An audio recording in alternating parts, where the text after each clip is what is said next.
বন্ধুরা এসে গেছে আমার আসাদুল্লাহর মাছের আড়তে।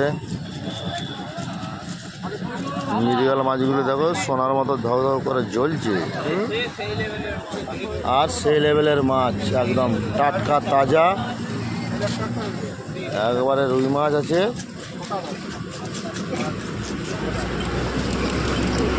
ওদিকে দেশি চিংড়ি আছে,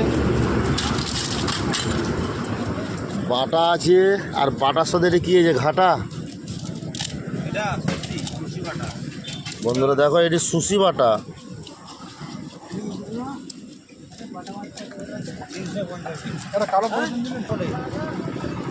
এদিকে বিলাসপুর আছে, সাইফিনাস আছে, আর দেশি পিওর মহুরল আছে একেবারে টাটকা তাজা দারুণ। আর এদিকেও আছে মৃগেল, খুব সুন্দর ঘুষো, দেশি ঘুষো আছে।